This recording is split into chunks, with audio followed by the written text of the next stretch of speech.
Salut l'équipe. À ce qu'il paraît, Kevin Durant n'aime pas les difficultés et préfère jouer avec les meilleurs pour vaincre. Une mentalité d'Avengers associée à un ego de préadolescent sur les réseaux sociaux aurait peut-être pu faire oublier à certains à quel point Kevin Durant est une putain de méga superstar. Lors du match 5 face aux Bucks, KD a fait fermer des bouches comme le Covid, a malheureusement fait fermer toutes mes boîtes de nuit préférées. On peut lui reprocher d'avoir fui OKC pour gagner des titres. En revanche, cette semaine, on ne peut pas lui reprocher d'avoir fui son destin. Un destin qu'il a d'abord privé de Kyrie Irving, puis d'un demi-James Harden pour le match 5. Pas le temps de changer d'équipe, donc pour KD, il a fallu faire face et embrasser son destin. Et pour la première fois de sa carrière, KD a fait preuve de résilience. Et ce fut un spectacle extraordinaire. Meilleur joueur du monde, qui aujourd'hui peut dire le contraire? Quel joueur aujourd'hui dans la Ligue est capable de réaliser une telle performance privée de ses deux meilleurs gars? En cette période de bac, je pourrais vous laisser 4 heures pour y répondre, mais ça serait une perte de temps. D'ailleurs, Steve Nash ne s'y est pas trompé quand il a enlacé son sauveur qui venait tout juste de réanimer des Nets au bord de perdre l'avantage du terrain. Non, vraiment, n'oublions jamais, mais vraiment n'oublions plus jamais que KD, he's the real MVP.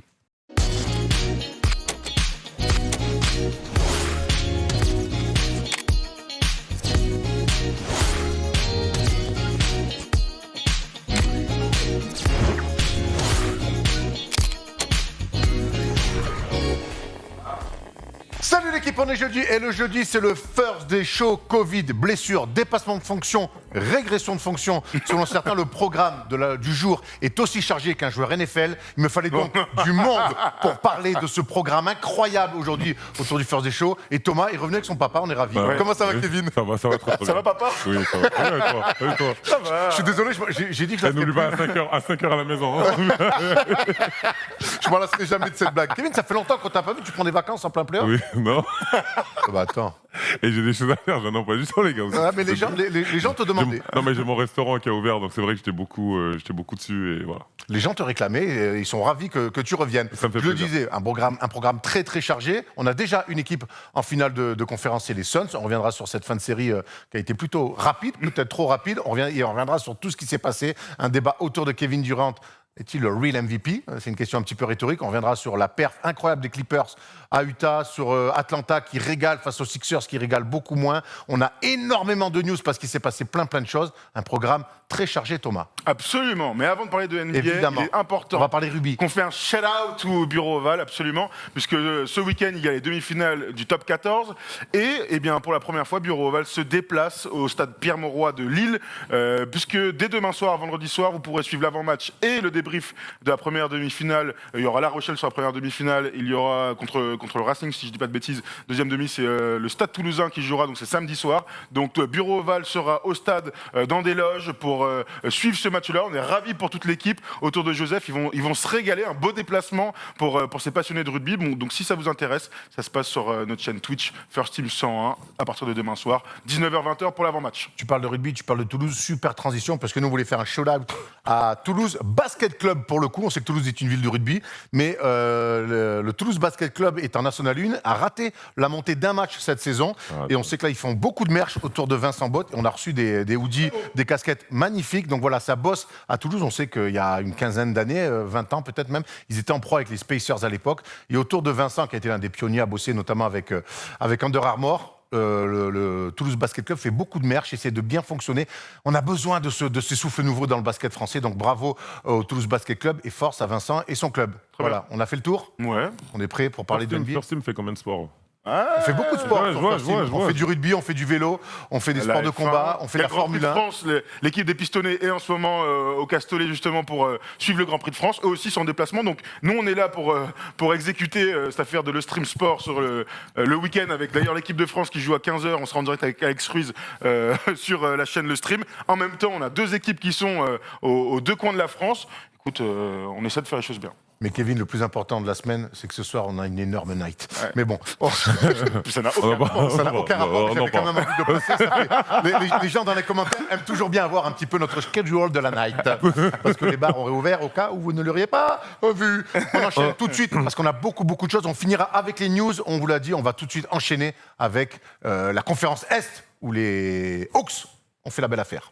They do have a timeout. Decide not to use it. Curry, way downtown. Bang! Bang! Les Sixers avaient récupéré l'avantage du terrain en Géorgie, donc sur le terrain des Hawks, et revenaient à Philadelphie pour reprendre l'avantage en espérant mener 3-2. Que Nini, défaite 109-106 après un match rocambolesque, et c'est peu de le dire. Trae Young a été exceptionnel. Les Sixers, on va y revenir, ont été dramatiques, notamment dans le 4e quart-temps. Messieurs, on est surpris de ces Hawks. J'ai l'impression que ces Atlanta Hawks et Trae Young sont à la conférence Est, ce que Booker et les Suns sont à la conférence Ouest dans ces playoffs. Il y a un peu de ça, sachant que l'une des deux équipes n'avait pas les mêmes attentes. Les Suns étaient un peu plus programmés pour aller loin au vu de leur classement final dans la conférence Ouest. Les Hawks, c'est une énorme surprise. Ce sont leurs ressources qui me surprennent complètement, puisqu'hier, ils sont menés de 26 points et ils arrivent à gagner le match. On se souvient du match 1 où, pour le coup, là, ils avaient réussi à mener de plus de 20 points avant d'être rejoints et de gagner le match. Donc ça fait deux matchs gagnés du côté de Philadelphie. Et c'est vrai qu'il y a un truc qui se passe au sein de cette équipe, c'est que malgré l'adversité, malgré les bonnes équipes ou les moins bonnes équipes, je pense évidemment aux Knicks du premier tour, eh bien, le style de l'équipe ne change pas défensivement. Ils arrivent à faire des stops, ils arrivent à proposer plein de trucs. Et lorsque tu as un maestro aussi fort que Trae Young, en fait, la réalité de cette équipe, c'est que comparé par exemple à Philadelphie, dont on va taper dessus un peu, eh bien c'est Trae Young et cette superstar qui, dans les moments un peu importants, il arrive à faire la diff. Et hier soir, ça a encore été le cas. Kevin, on savait que Trae Young était un potentiel superstar. Dans ces playoffs-là, c'est le grand gagnant pour l'instant avec d'autres de ces playoffs. Tu le pensais capable d'être aussi fort sur un premier tour de playoffs, sur un deuxième tour de playoffs face aux Sixers? J'ai toujours pensé, tu vois, même son année au début avec Lucas et... Tirer la bourre, ouais. C'est un peu de malchance pour lui d'être tombé sur ce phénomène, tu vois, mais c'est un joueur en fait. Et j'ai toujours apprécié son jeu. Et c'est vrai que là, ça me fait plaisir de voir à ce niveau. Ça me fait plaisir de voir que Atlanta, ils ont réussi à construire quelque chose et arriver à un stade où ils peuvent arriver là en fait. Et l'équipe, elle est mignonne. Ça parle, ça. Honnêtement, j'aime bien ce qu'ils apportent avec Capella. Honnêtement, j'adore. Et là, je rejoins, c'est qu'il y a beaucoup de talent dans cette équipe. Ouais, tu disais, toi, c'est que face aux Knicks, on disait les Hawks ont plus de talent.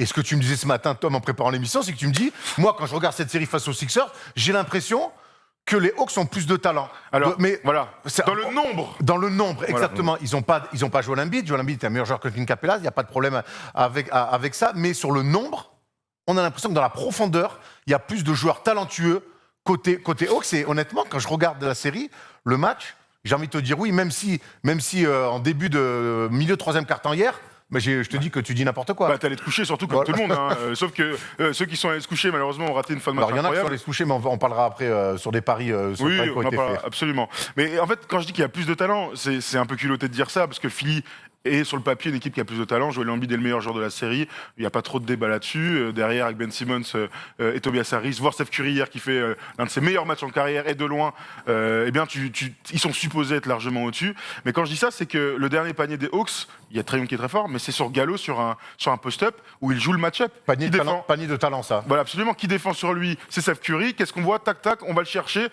Gallo, joueur extraordinaire qu'on connaît tous, grand de taille, super shooter. Lui, aller au lay-up, ça fait 5 ans qu'il n'a pas mis un lay-up, il n'a pas de souci. Il se retourne, il se retourne sans dribble, une filote, et c'est comme ça que. Non, mais c'est clair. Mais tu ajoutes à ça Kevin Werther, tu ajoutes à ça Bogdanovic, évidemment. Bah voilà, tu as une équipe qui est capable de marquer des paniers un peu partout. Ce que j'ai bien aimé. Et John Collins, évidemment. John Collins, évidemment. La révolte, quand même, hier, elle est. Et Lou venue... Williams. Merci, Erwan. La révolte, hier, elle est venue de Lou Williams, Lou. qui a l'air revanchard, quelque part depuis son départ des Clippers.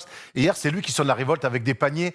Tu sais, des paniers à la Lou Williams où il te fait comprendre, parce qu'on le connaît maintenant, que, gros, le match, il n'est pas fini.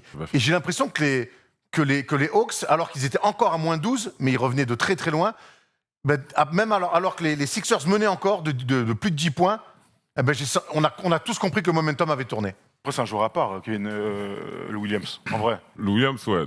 En fait, moi, j'arrive pas à comprendre comment il peut être aussi efficace dans le temps, parce que ça fait, moi, je suis arrivé dans la ligue, il était efficace, je suis parti de la ligue, il était efficace. J'ai pris ma retraite, il est encore efficace. Je me dis, au bout d'un moment, tu vois, je me dis, c'est vraiment... Plus vieux que toi. Il est plus vieux, tu vois. Et c'est vrai que il a son jeu, on sait ce qu'il va donner, et c'est quelqu'un... Ça peut être un facteur X, hein, et ça clairement... Ça l'a été clairement sur ce match. Hier, il est à 15 points en 23 minutes, à 7 sur 11, mais la stat la plus folle, c'est son plus-minus, plus 31. Plus 31, donc c'est clairement lui. C'est lui qui remet les rênes, c'est lui qui est dans la fin de match. Ils finissent avec un 5 où Kevin Werther passe complètement à côté de son match, il est à 0 points. Mais ils finissent avec Lou Williams, Trae Young évidemment, mais avec Gallo, John Collins et Capella. Donc on s'est beaucoup posé la question de comment ils allaient jouer avec Collins ou Gallinari. Ils jouent avec les deux, Gallinari dans un poste 3-4 et John Collins dans le même délire. Donc ils ont vachement d'armes. Et hier, moi, ils m'ont bluffé. On peut dire ce qu'on veut. Les gros matchs à l'extérieur, c'est ce qu'on aime. En play-off, c'est là que les mecs se révèlent aussi. Et Atlanta, on trouvait ça kiffant. La construction, tu l'as dit, Kevin, c'est une équipe mignonne. Ouais. J'aime bien cette expression. Il y a un vrai côté kiffant maintenant de se dire qu'ils allaient être un match d'une finale de conf. Honnêtement, contre Philly, j'aurais pas mis une pièce dessus. Maintenant, on va parler de Philadelphie, qui pour le coup, on va revoir ce tableau. On sait que les équipes qui choquent, ça nous fait penser aux Clippers de l'époque, déjà avec Doc Rivers. On sait que les équipes qui choquent comme ça, c'est jamais bon signe, Kevin. Comment on peut expliquer que dans une série, 2 fois à domicile, tu mènes de 18 points et tu finis par perdre? Est-ce que ça, quelque part, psychologiquement, ça montre pas une vraie faiblesse du global d'une équipe? Je pense que quand tu joues pas au basket correctement, c'est ce qui t'arrive. Et c'est vrai que quand je vois Philly, je vois pas forcément.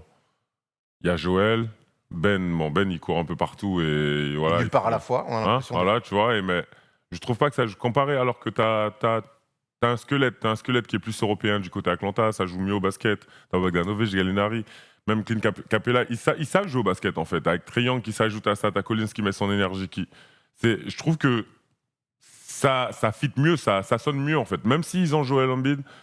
Il arrive un truc à Joel ou un truc, c'est Philly, je pense qu'il planche, tu vois. Donc je me dis, en fait, alors que Atlanta, c'est plus solide, en fait. Le squelette est plus... On a l'impression que c'est plus complémentaire. Ouais. Il n'empêche, et on va reprendre cette déclat Tobias Harris, le problème, c'est que lorsqu'on mène beaucoup, on n'arrive plus à maintenir le niveau de jeu qui nous a permis de créer de l'écart. Ça fait 2 matchs que ça nous arrive. Ça, on y joue en espoir, Tobias Harris, pour avoir ce genre de déclaration. J'ai quand même l'impression que les Sixers... Quand ils jouent leur basket, ils font des écarts à plus 18. Ils sont même capables d'aller récupérer l'avantage à Atlanta. Mais il leur manque finalement l'essentiel pour prétendre aller en finale NBA.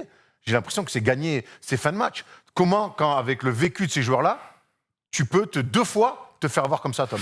C'est vrai que c'est une question. Moi, je parle souvent du meneur de jeu qui me manque dans cet effectif. Quand je dis meneur, c'est un meneur charismatique. Je ne vais pas tirer sur George Hill qui fait son petit taf, mais c'est pas ce type de meneur de jeu-là dont ils ont besoin. C'est pour ça que Kyle Lowry serait un apport essentiel. Il est là le souci, c'est que dans les fins de match, en fait, ils sont très faciles à lire. Parce que Joel Embiid est un joueur extraordinaire, mais c'est un joueur intérieur. Les joueurs intérieurs, dans les fins de match, ils sont plus faciles à défendre, puisque tu vas sur du post-up en férocité ou avec du petit tir, c'est facile d'aller prendre à 2. Donc du coup, c'est à quelqu'un d'autre de faire la décision. Et qui sont les autres joueurs? Hier, Steph Curry est incroyable. Il n'y a pas de souci, sauf que dans les grands matchs de playoff, Steph Curry, sur de l'ISO et des 1 contre 1, au vu de son physique et de son talent naturel, c'est difficile de l'imaginer clôturer des matchs. Donc la patate revient à d'autres joueurs. Ben Simmons, on va en parler de 5 minutes, qui décide de ne plus tirer carrément, au lancer franc, au truc. C'est le meilleur joueur pour remplir les autres cases que le scoring. Le problème, c'est que le basket, c'est un sport où il faut mettre des paniers. Oui. Bon, on peut me dire ce qu'on veut. Soit tu es un pivot qui prend des rebonds et qui fait des contres, soit tu es un meneur de jeu organisateur, en NBA, il n'y en a pas beaucoup, soit il faut mettre des paniers. Enfin, je ne sais pas ce que vous en pensez, mais c'est problématique. De toute façon, tu ne peux pas être... Pour être capable de créer, pour être capable de faire des choses, il faut être une menace. C'est simple. Tu veux dire, si tu drives dans la raquette pour que la défense se resserre, c'est parce qu'il y a une menace. Si le mec, on sait qu'il va louper, qu'il est nul, on va tous se regarder, on va le laisser, tu vois, et personne va... Clair. Donc en soi, il faut shooter, il faut être agressif. Jamais compris, tu vois. Après, il y a des mecs, naturellement, ils peuvent pas. Mais il y en a, j'ai jamais compris les mecs qui n'ont pas une mentalité, en fait, parce que tout part de là, en fait.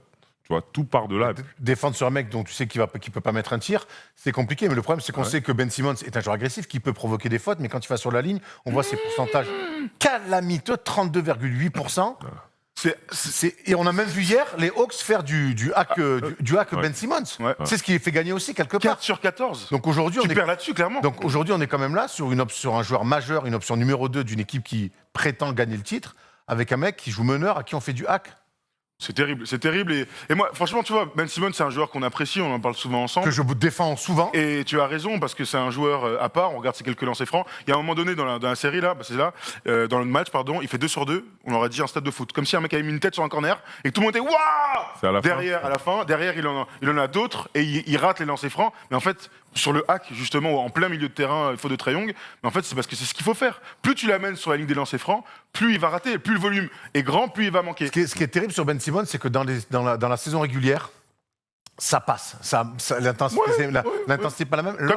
L'enjeu n'est pas le même. Le problème, c'est que là, dans des matchs comme ça, là, on a l'impression qu'en fait, ça resserre et que tous les gens côté critique de Ben Simmons, bien argumentés à juste titre, là, même ces plus grands défenseurs peuvent se dire « Ah ouais, Parce que finalement, mine de rien, il est en attaque quasiment inutile, mais en défensivement, il est en bugne à bugne avec Trae Young, il essaie de lui mettre la pression, et Tonton met 39 derrière. Donc là, le différentiel, il fait quand même un deuxième à nu.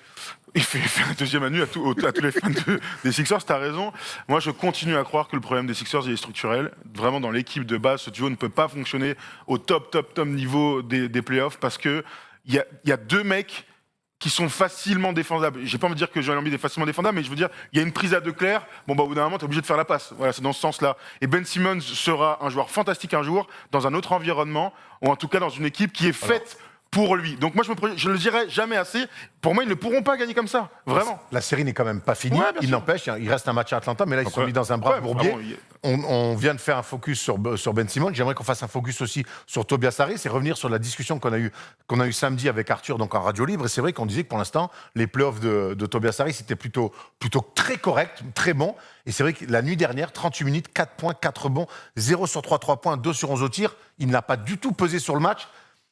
Et ce qui est terrible avec ces joueurs-là, c'est que moi, j'ai souvent reproché à Tobias Harris la qualité de ses défauts. C'est-à-dire que c'est un joueur linéaire, qui est 20 bon, points. qui est bon, qui est jamais exceptionnel. Mais le problème, c'est que tu peux rater des matchs, mais il y a raté et raté. Et là, tomber aussi bas hier soir, mais ça va pas mettre de l'eau à son moulin. Hier, dans la deuxième mi-temps, il n'y a que Joel Embiid et il n'y a que Steph Curry qui marque un panier pour les Sixers. Et donc, je reviens à ma théorie de base, quand je vous disais que si Joel Embiid est bien défendu dans les fins de match, pourquoi ils n'arrivent pas à gagner? Parce qu'en fait, la patate, elle revient dans les mains de Ben Simmons, mais il n'en fait rien. Et donc, elle revient aussi à Tobias Harris. Et Tobias Harris, le constat pur que je peux faire aujourd'hui, peut-être il me fera mentir sur le match 6, mais tant mieux pour lui, c'est qu'il n'est pas assez fort pour jouer de l'ISO dans les matchs de playoff. Il n'est pas assez fort pour mettre les gros tirs. Il peut en mettre, mais il n'est pas assez fort pour qu'on compte sur lui. Jimmy Butler, par exemple, lorsqu'il était aux Sixers, on pouvait attendre de lui qu'il soit capable de mettre des gros tirs comme ça. c'est Et Jimmy. Tobias Harris, et je parle pas de son contrat, je m'en fiche, je parle vraiment de sa valeur de joueur, comme tu le dis, joueur linéaire, mais il n'est pas capable de. Et hier, ça va complètement en ce sens-là. C'est pour ça que, quand ce matin, on rigolait sur Twitter, évidemment, et on revenait sur ce que vous disiez, sur ces très bons playoffs, dans les pourcentages, il avait été très bon contre les Wizards dans le début de cette série, c'est que moi, je sens en lui qu'il n'a pas ce qu'il faut. Il n'est pas assez fort ou il n'a pas ce qu'il faut pour se sublimer dans les grands moments. Et hier, c'est peut-être le pire match de sa carrière. Donc tu penses, Dans un moment difficile. que du coup les Sixers devraient peut-être se débarrasser de lui et Ben et Écoute, garder il est Joel. très important Ah, de c'est une dire bonne que la question. série n'est pas finie. Et moi, la question, tout à fait. la question que je vais te poser, Kev, c'est que tu as connu, toi, des joueurs très forts, numéro 2 d'une équipe, mais tu sais qu'en playoff, les mecs, à un moment donné, tu sais qu'ils vont passer au travers. J'ai pas eu. Mais ça se parle dans la ligue, même pas des mecs de ton équipe, mais Après- on connaît les joueurs Non, très on sait. forts. Après, mais bien sûr, on sait. Après, tu sais, il y a comme par exemple Larry avec Toronto. Des Rosanne et Ils n'arrivaient Laurie. pas en fait pendant une période. Nous, on va là-bas et c'est les favoris, on leur met 4-0. Tu vois, on le sait. On se dit dans le vestiaire. Tu vois, il y a John, il sait, il se dit hey, à chaque les mecs ils font rien. C'est pas maintenant qu'ils vont commencer, c'est pas aujourd'hui. Même si on n'est pas favori, nous on va après eux. Tu vois, et on le sait ça. Tu vois, bien sûr que ça se parle et que de toute façon c'est une ligue. Faut comprendre, tout le monde cherche le petit edge, le petit truc en plus pour battre l'autre en fait. Donc tout le monde cherche et on le voit de toute façon les scouting reports. Il y a tout. Hein. Il y a vraiment tout sur toi. C'est impressionnant. moi, ce qui m'embête avec Tobias Harris, c'est que Non, mais j'aimerais bien savoir ce qui est à côté de son scouting report à Tobias Je Harris. veux dire, il y a tout. Mais laissez-le tout seul dans les fins de le match. truc, c'est que Le moi- contre à la fin, Erwan, le contre. Ouais. Moi, coup, la dernière hier, action. quand je le vois dans le 4e quart-temps hier, au-delà des stats qu'on a vus, c'est l'impression visuelle qui dégage, c'est que ça y est, il y est plus, il est perdu. Et comme tu dis, tu as le droit de passer au travers de certains matchs, mais il y a une manière de passer au travers et de limiter la casse. Hier, il limite pas la Mais- casse, mais- il explose. Quand les Hawks commencent à revenir, ben, tu sens que ça y est. Il a les jambes molles et qu'il a les mains qui glissent. Et quand il perd des ballons sur des pics, Ouais. des choses et tout, pour qu'il leur donne du jeu rapide, il fait des choses qui font tellement mal à son équipe. Quand il se fait contre à la fin, c'est un mec qui a plus de jambes pour mettre son. Alors, un petit Moi, peu, alors qu'il doit même aller. Moi, je vais pas te mentir, ça fait un moment que j'ai perdu un peu. J'avais beaucoup d'amour pour cette équipe. Cette année, j'ai regardé parce que Joël, il fait quelques trucs, mais Il faut une super saison. j'ai du mal. super saison. J'ai du mal à. Que ce soit Philly, Boston, Milwaukee. En fait, quand LeBron est parti de la conférence, j'ai cru que c'était 3 équipes qui allaient vraiment dominer, en fait. Et on allait voir qu'eux, en fait. Et sauf que c'est pas le cas, en fait. Maintenant, t'as Brooklyn qui arrive, et maintenant, t'as les Hawks, t'as les Knicks qui reviennent. En fait, tout le monde, je trouve qu'ils ont même pas eu de. Ils n'ont pas assez profité du Ils départ n'ont pas de assez LeBron, profité, en fait. Ils n'ont pas assez profité. Tout le monde disait, ouais, mais LeBron est parti maintenant et ils n'arrivent pas maintenant. Et maintenant, c'est les Hawks qui vont peut-être les sortir. Tu vois, je me dis en fait. Ce qui est sûr, et là tu mets le doigt sur quelque chose d'important, c'est que la série n'est pas finie. Et Et Joel Embiid n'est pas à 100%. ouais, je vois pourquoi pas un match 7 dans cette série. Il n'empêche qu'il va falloir quand même aller gagner là-bas. Mais imaginons, projetons-nous, que si les Sixers ne passent pas, c'est une catastrophe dans leur process. Il va falloir cet été, quoi qu'il arrive, faire des choix. Tu te souviens ce qu'on avait dit au début de la série? Ouais. Moi, j'étais le premier à dire que si les Sixers sont à leur niveau, ils doivent rouster en 5 matchs maximum les Hawks. Ouais. Vu leur saison régulière, les En stars, certains, s'ils passent, hein. Non mais ils doivent leur rouler dessus. Bah, force est de constater qu'ils ne leur roulent pas dessus. Daryl Morey et le GM de cette équipe, Doc Rivers, coutumier des chokes comme ça en playoff, est toujours là. Je ne changerai pas quelque chose là-bas. Par contre, on se projette un tout petit peu. S'ils se font sortir, je crois vraiment qu'il est temps d'aller chercher quelque chose de différent pour entourer Joel Embiid. Et quand je dis différent, c'est un ball handler élite. Et donc le Saint Graal, ce serait Lillard, par exemple. Mais un type... Non, mais c'est le Saint Graal, ça. Mais quand tu as Ben Simmons, normalement, tu peux aller chercher un top player, tu vois. Donc, il faut un meneur de jeu, combo, extraordinaire, balle en main. Ils ont qu'à ramener John Wall. Bon, on a dit un joueur excellent. Ah bon? Tu veux un autre joueur qui se blesse tout le temps à côté de Joel Embiid, ils vont être contents, les fans. Hein. C'est vrai. Je sais que tu l'aimes bien, mais... Bon, on a fait le tour sur cette série. On va voir, en tout cas, je le répète, la série n'est pas finie. Mais honnêtement, les Sixers ont... Prono, Erwan, prono. sont mis un quoi, petit peu toi dans la merde. Je vois un match 7. Je vois un match 7 à Philly. Je pense qu'un Embiid, quand même, leur pose énormément de soucis. Triangle a été exceptionnel hier. Et je reste persuadé quand même que les Sixers restent une meilleure équipe. Ils sont capables de leur mettre des écarts. Maintenant, c'est dans la tête. Et c'est vrai que dans la tête, avantage aux Hawks. Mais sur la réaction, attention quand même aux Sixers. Voilà. Dis quoi, Match toi 7 à Philly. Hawks en 6. Ouais. Hawks en 6, moi je dis match 7 aussi. Je pense pas que s'ils sont partis, honnêtement, ils sont partis chercher la victoire à Philly. Je pense pas que c'est pour la laisser Après, partir là-bas. Moi je dis... Finir les séries, c'est un autre métier Voilà. aussi. Hein. Moi, je dis que je dis tôle de Philly à l'orgueil, plus 20. En revanche, s'il y a money time, petite pièce sur les Sixers. Sur les Hawks, pardon. Il s'est passé quoi avec New York? C'est vrai. Écoute, on verra. Ça a parlé. Ouais, c'est clair. Et dernière stat sur Tobias Harris, on l'a pas dit, mais au match d'avant, là où ils ont perdu encore une fois, tu sais combien de points il a marqué dans le dernier quart-temps en 10 minutes? 0. Pas bravo, Tobias. Hein.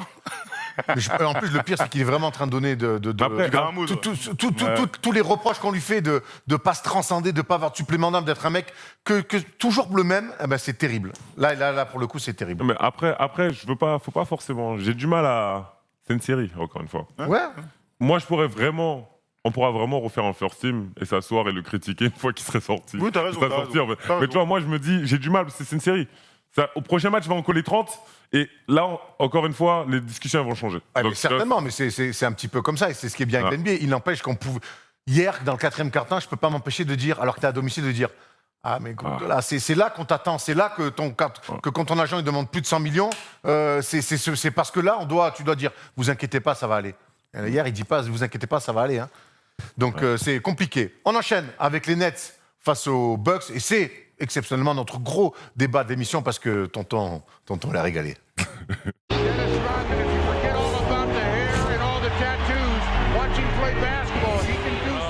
Kevin Durant est légendaire, c'est ce que j'expliquais dans mon édito, ne jamais sous-estimer, ne jamais oublier que Kevin Durant est un putain de méga joueur. Et c'est ce qu'il a prouvé dans ce match 5, où il y avait énormément, avant le match déjà, pas mal d'interrogations. La blessure de Kyrie Irving, qui se fait cette entorse, donc out pour le match 5.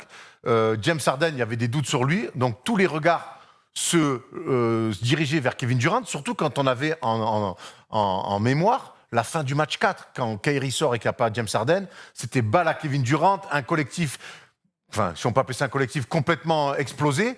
Donc il y avait pas mal d'inquiétudes avant ce match 5 côté Nets. Des inquiétudes tout à fait légitimes.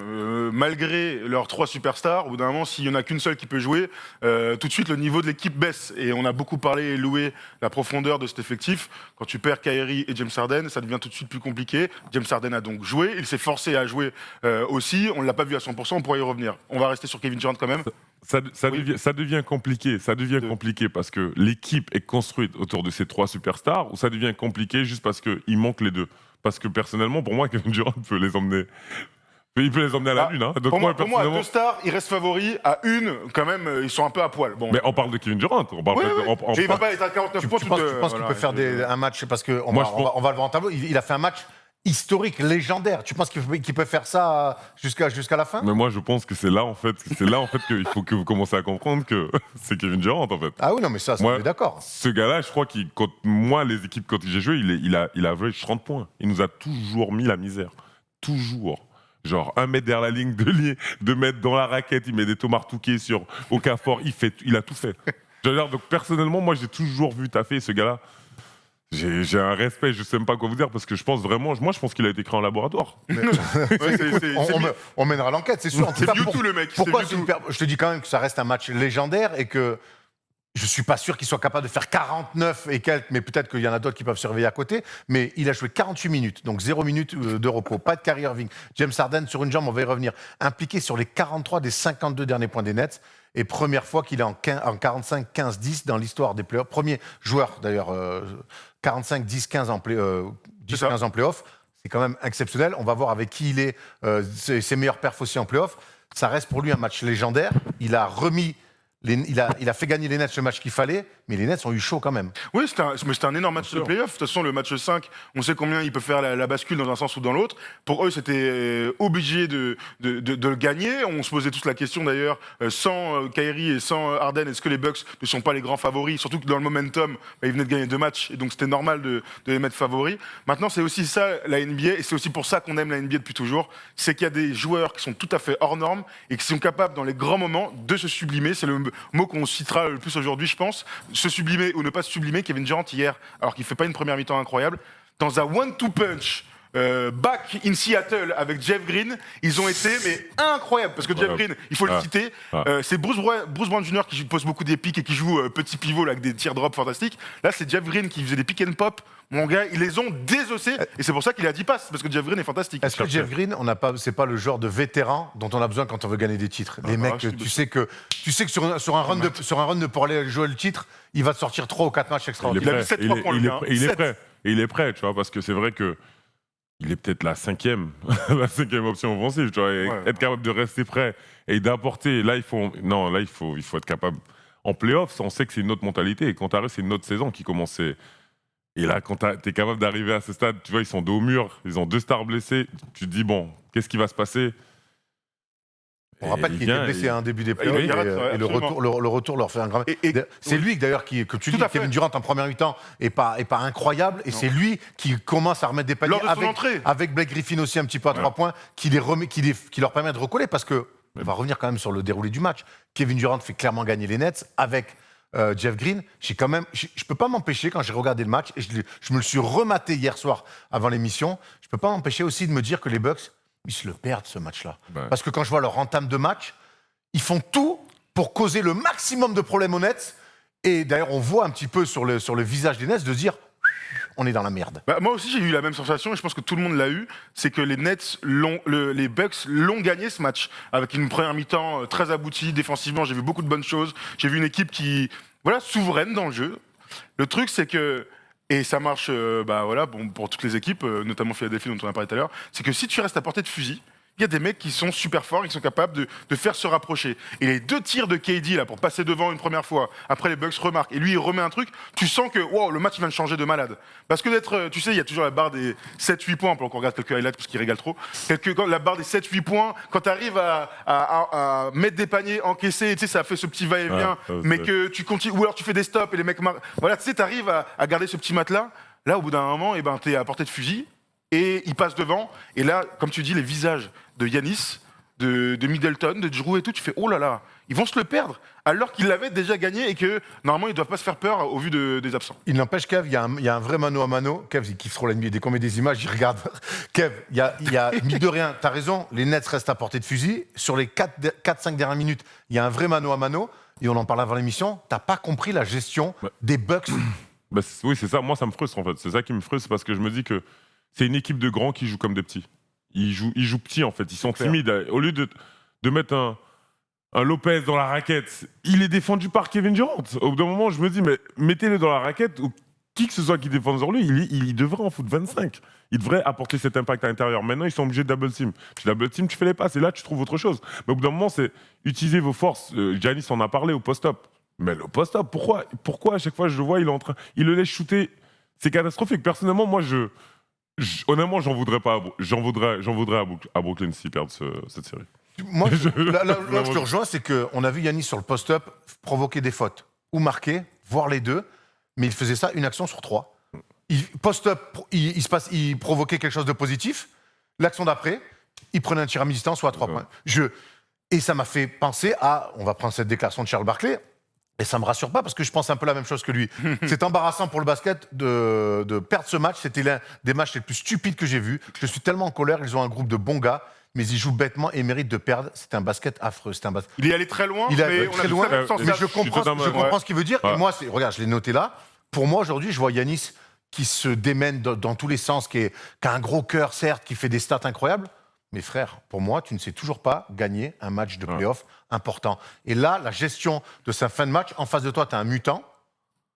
Alors, tu ne te mets pas sur lui défensivement, on va y revenir juste après, mais même dans les choix d'attaque. Un mutant qui s'est gagné. Exactement, dans le choix d'attaque, dans mettre où on met la balle pour que je joue sur mes forces et pas vouloir contrer les Nets avec le jeu des Nets, eh ben, même s'il leur manque Kyrie Irving et Harden est à 50%, eh ben, à ce jeu du talent, ils ont perdu. Mais comment ils font pour perdre alors qu'ils sont à 49% au tir dans le match, 40% à 3 points sur ce match, donc 13 sur 32, correct au lancer franc. Le money time, Il est totalement à l'avantage du talent. Mais ça, on le dira toujours. Écoute, Il y a un mec là qui a été plus talentueux que 3 vrais bons joueurs. mettre le ballon, savoir mettre le ballon où il faut dans les moments importants. faut comprendre que quand t'as un mec comme Kevin Durant dans ton équipe, c'est... En fait, tout est possible, en fait. Il faut comprendre, si le mec, il prend feu, tout est possible. Il est inarrêtable. Je sais pas si vous vous rendez compte, Kevin Durant, il est grand. Ah non, il fait genre 2-11, 2-12. Il fait 2-11. Moi, la première fois que je l'ai vu passer, il passe ce truc, mais je me dis, c'est qui, c'est grand? Je pensais que c'était un big, c'est lui, en fait. Il est grand, tu vois, et il est l'Angéline, c'est une arme. Genre, c'est une arme, en fait. Dans le basket, c'est clairement, c'est une arme à feu. Il n'y a pas de... Et il faut comprendre ça. Quand t'as un mec comme lui dans l'équipe, c'est comme quand t'as un mec comme Mbappé dans ton équipe, il va faire. Quand l'Argentine, je sais pas si vous vous rappelez, Oui. il fait la différence à lui tout seul. Tu vois, donc, au bout d'un moment, il faut comprendre que lui, il est exceptionnel, en fait. Il est exceptionnel, tu as tout à fait raison. En face, je trouve que PJ Tucker fait un super taf. Alors, c'est dur de dire ça. Sur la série, il est très bien et tout. Mais à un moment donné, Kevin Durant joue 48 minutes. Ouais. Il y a quand même un mec qui veut tous les ballons en fin de match, qui s'appelle Giannis Antetokounmpo, qui est accessoirement ancien meilleur défenseur de la Ligue, qui cette année, encore une fois, dans le meilleur 5 défensif, et il prend 0 minutes en bugne-à-bugne. Moi, je veux bien, je vais pousser un vrai coup de gueule, moi, je veux bien, mais arrêtons de nous raconter des histoires marketing. Oui, Giannis, super défenseur, le double MVP, la Grèce, il en a acheté, que ça finit. Je m'en bats les couilles. Moi, les histoires, je veux les voir sur le terrain. Je veux qu'elles émanent de grands matchs avant qu'on arrête de nous écrire des fables. Giannis Antetokounmpo qui veut pas prendre Durant, qui prend 48 minutes de temps de jeu, qui marque 49 points face à son équipe et qui redonne l'avantage, eh ben c'est de la merde. Eh ben, au lieu de nous montrer que tu peux mettre des tirs à mi-distance ou à 3 points ou prendre des fadeaway sur James Harden en post-up, va prendre ton ton en bugne-à-bugne. C'est là que tu vas écrire ton histoire, c'est là que tu vas écrire ta légende. Voilà. Ouais. Il s'est trompé de combat, Giannis. Parce que dans cette grande fin de match, c'est pas PJ Tucker qui est défendu, il y a beaucoup de Middleton. Ouais. Donc c'est-à-dire qu'ils ont fait un autre choix à un moment donné. Et Middleton est un super défenseur, peut-être très bien pour défendre sur KD, mais Giannis, pour moi, il a le physique parfait. Alors il est en foul trouble au début, donc peut-être que ça le sort de son match défensif. En attendant, il est très grand, il est très athlétique, il est très long, il est très physique. Il a tout pour défendre sur KD. Il a tout pour défendre sur KD, quoi. Gros, c'est un athlète hors du commun. Mais bien C'est-à-dire sûr. que pour moi, c'est l'un des mecs qui est capable de défendre sur KD tout le match et en même temps d'attaquer et de rester efficace. S'il attaque correctement comme il faut. J'ai rarement vu Ça, c'est vrai. KD aussi dans le dur physiquement. Il s'est géré, il a fait un match extraordinaire, mais tu sens qu'il a choisi ses moments, qu'en défense, il était malin pour récupérer. Me dis pas que dans les 5 dernières minutes, tu peux pas lui mettre ce monstre de Giannis défensivement pour le mettre encore un peu plus dans le dur. Après, il marque. Mais je trouve ça tellement frustrant. Je trouve ça tellement pas Giannis de pas aller sur lui, quoi. Superstar, plutôt. Pas superstar. Exactement. Les superstars, au bout d'un moment, ils vont, quoi. Enfin, quand on cite tous les plus grands joueurs de tous les temps, on dit toujours qu'à un moment donné, ils vont dans le duel. Le problème c'est que quand tu envoies un Antetokounmpo sur Durant, c'est Thanasis. Il tombe par terre, du coup. Après, tu vois, Parce que Kyrie, Et pourquoi t'es allé dans parler de Thanasis? Non, mais j'ai Bon. toujours mis un petit Non. pic à Thanasis, mais, Non, je vais aller sur autre chose. Non, moi j'ai mon opinion. J'ai joué avec lui, mais j'ai quand même mon opinion sur. Ah. Bon voilà, c'est juste. Dis-nous. C'est du piston. Voilà, y a Ah. pas de, y a pas de. Le Maintenant, mot est là. Et c'est pas les Détroit Pistons. Juste, voilà. je voudrais revenir sur la gestion de l'émotion aussi.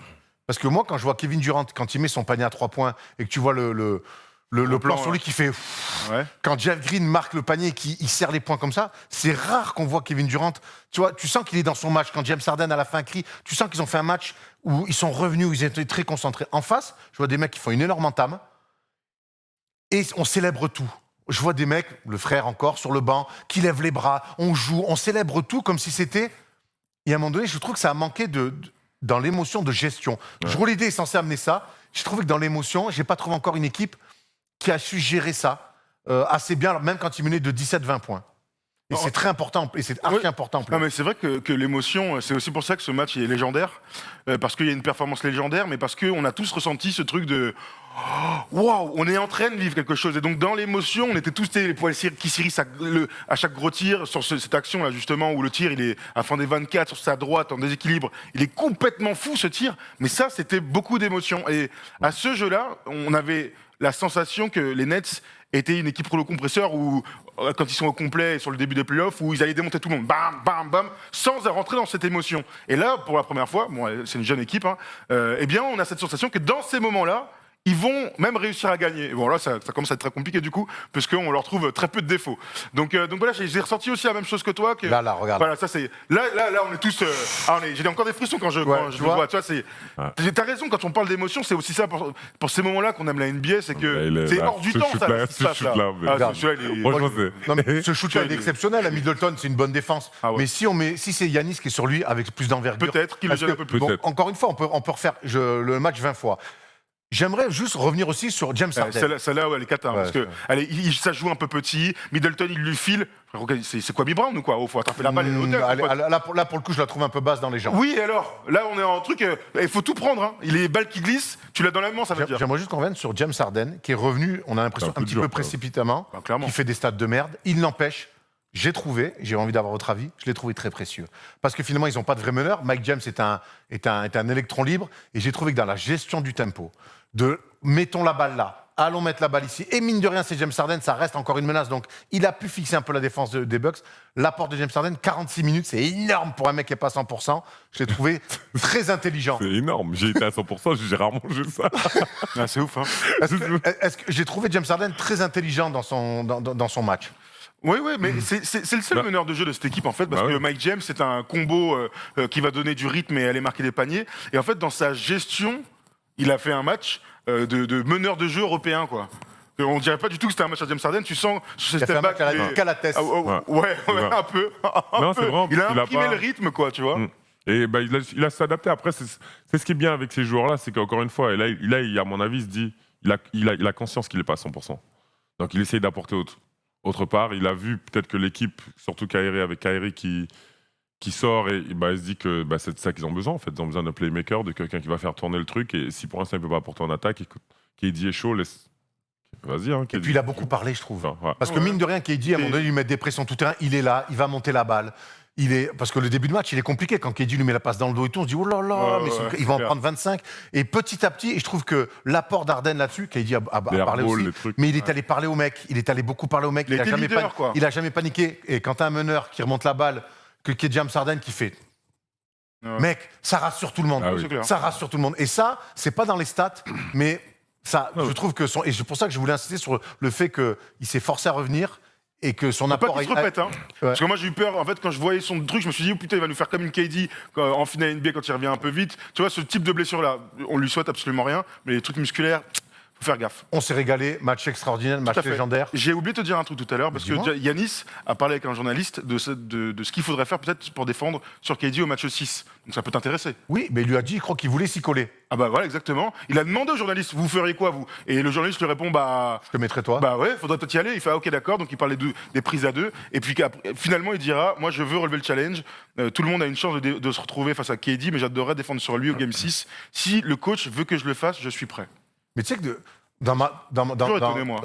un peu complotiste, je me suis me suis dit, mais est-ce qu'en fait, par exemple, il n'y a pas d'autres enjeux J'ai l'impression qu'aujourd'hui, les mégastars ne veulent plus se mettre en danger face à une autre mégastar. C'est-à-dire si tu te fais crosser. Tu penses Je sais pas, je me dis, comment t'es Mike Budenholzer ou même Yanis, parce qu'en NBA, ça se passe comme ça, Kev, tu peux le confirmer. Si une superstar dit, le mec, il est en face, vas-y, mets-moi dessus. Non, mais, bien sûr. Voilà. Ça reste un match de basket, quoi. Donc Encore une comment fois. Budenholzer ou Yanis, ils ont attendu que l'autre mette Y a 49 pas. qui part d'un match capital pour dire, je vais peut-être y aller. Qui va dire le contraire? Tu vas dire, quand moi j'étais avec John et avec Bradley, ils disent qu'ils veulent garder lui. Qui va dire quoi en fait? Tu vois, on va dire. Donc on se non. dire non, on va laisser. Bah non, tu vois, non. T'inquiète, non, on va laisser l'autre, oui. Le mec, il veut. Et d'ailleurs, c'est ça le truc, c'est ça le challenge. Mais maintenant, à mon avis, premier match, deuxième match qu'ils lui ont fait, il a dû vite comprendre que. Encore une fois, KD, à mon avis, c'est comme tu as vu quand il parlait de Derrick Rose et du flou et les gars qui évitaient. Lui, c'est la même chose. Ce gars-là, à 100%, les gens oublient que avant que Steph Curry devienne MVP 2 fois d'affilée, c'était lui. Et il s'est blessé, tu vois, et du coup, ça a donné la marge à quelqu'un d'autre. Mais en vérité, mais moi, ce mec-là, il est. Tout le monde le sait. S'il est à 100%, c'est un monstre, en fait. C'est pour ça même qu'il le fait. Ça a foutu la merde qu'il soit allé à Golden State. Bah oui. Et tout le monde. Parce que c'est lui, encore une fois. Quelqu'un d'autre serait allé, ça serait pas passé pareil. Et c'est ce que je dis dans l'édito. On a certains, même nous un petit peu, entre sa blessure et le fait qu'avec les Warriors, il surdominait. On rappelle quand même ses finales face à LeBron, mais il avait une équipe où il dominait. C'est qu'on a oublié comment, dans des matchs un peu serrés, mais en fait, il pouvait être un joueur exceptionnel. Alors, et il a rappelé à tout le monde. Après, il y a eu ces histoires sur Twitter. Donc, il s'est créé un petit peu une image de bad boy, pas vraiment assumée, mais où les gens se sont un peu dit, il fait pas. En fait, il est trop. Enfin, Oui, c'est archi cool de. Il y a, quand il part à Brooklyn avant sa blessure, quand on a fait un top 50 des joueurs, non mais quand on a fait un top 50 des joueurs, on a mis KD devant LeBron, donc j'ai quand même pas l'impression que on est oublié, peut-être sur le terrain parce qu'il n'a pas joué de playoff depuis 2 ans. Aussi. Ça, tu as peut-être raison. Maintenant, qui est surpris avec Curry, c'est les 3 plus grands joueurs des 10 dernières années. On n'est pas surpris, mais même là, par exemple, là, sa performance. Ça fait du bien de le voir à ce niveau, quoi. Voilà, oui, tu te dis enfin, c'est ce qu'on veut en fait. Même sa dernière saison aux Warriors, on le voit partir quand même sur une blessure de tendon d'Achille quand même. Tu vois, donc je me dis, à chaque fois, j'ai l'impression qu'il lui arrive quelque chose, alors que pour moi, c'est quelqu'un qui mérite, il mérite d'être en haut en fait. Il mérite d'avoir cette lumière sur lui en fait. Et à chaque fois, ses blessures, il y a toujours un truc qui arrive qui fait que. Il est pas. Et là, je suis content de voir ça parce que là, moi, je suis. connais pas Tout à l'heure, j'ai le sourire, je fais que ça. Je connais pas grand monde à qui il est exactement. T'as raison. Il a fan pas des mis, Bucks. Il a pas mis la banane peut-être exactement aux fans des Bucks et certainement à Thanasis, parce que c'est compliqué de lui enlever son sourire vu qu'il sourit tout le temps. La suite de la série, est-ce que les Bucks vont laisser passer une vraie chance quand même? Oui, bien sûr. Avec un Harden à 40%, pour moi, c'était le match à prendre. Et en plus, ils avaient fait le match pour le prendre. Donc, ça ne veut pas dire qu'il n'y aura pas de match 7. C'est toujours pareil. La série n'est pas terminée. Maintenant, il va falloir se relever. Parce que là, il y a coup sur la carafe quand même. Hein. Parce que on va voir quand même la suite, parce qu'on a vu donc Kevin Durant qui sort ce match exceptionnel, Jeff Green monstrueux, Joe Harris est quand même en grande difficulté dans cette série. Blake Griffin fait du Blake Griffin et est plutôt bon. Il n'empêche que c'est quoi la suite? Est-ce que Kyrie Irving va revenir? On a quelques infos là-dessus. Est-ce que James Harden va petit à petit reprendre du rythme? Il y a aussi pas mal d'interrogations pour ce match 6 déjà. C'est passionnant cette série. Hein. Non, absolument. C'est ce soir en plus. Ouais. Moi, C'est bien, 2h30. Je suis pas inquiet. Je pense qu'il y a quelqu'un qui va apporter quelque chose. Quand tu vois les 2 premiers matchs avec un Blake qui saute partout, qui prend des ballons, et là maintenant Jeff Green. C'est Jeff Green. En fait, j'ai l'impression qu'à chaque match, Il y a quelqu'un qui il y a se sublime. quelqu'un qui donne quelque chose pour se surpasser. Tu vois. Et je pense que le Game 6, ça va être ça en fait. Je sais pas encore qui va être le Factor X, mais je sais qu'il y en aura un qui va step up. KD va faire ce qu'il a à faire. Si KD fait ce qu'il a à faire, je pense que c'est fini. En tout cas, ce qu'on attend au match 6 quand même, c'est que Yanis se colle sur Kevin Durant, mais pas dès la première minute. C'est que s'il y a un moment donné dans des matchs, sur des moments bien choisis, des moments clés des matchs, que tonton il a s'y collé quand même. Il faut arrêter de filer des trophées de meilleurs défenseurs des mecs s'ils ne veulent pas les coller sur les meilleurs attaquants. Et je suis pas d'accord. Quand il a dit si le coach me laisse faire, ça, tu l'as dit tout à l'heure, ça me fait mal. Et là, je le répète, ça me fait encore mal. Très bien. Ça marche à tout niveau. T'es là pour ça, Kevin. À tout niveau, ça marche. Voilà, c'était passionnant de reparler de cette performance, tout comme le match 6 ce soir sera passionnant à suivre. Ça sera à 2h30 et ça sera à Milwaukee. Allez, on enchaîne, on finit avec le focus. Enfin, on finit non, parce qu'on a encore plein de choses à dire. Mais le focus dans la conférence Ouest, où il ne reste plus qu'une série. They do have a timeout. Decide not to use it. Curry, way downtown. Bang! Bang! On commence avec une mauvaise nouvelle, c'est la blessure de Kawhi qui est tombée cette semaine. Honnêtement, c'est le genre de nouvelle qui nous met vraiment des coups sur la carafe.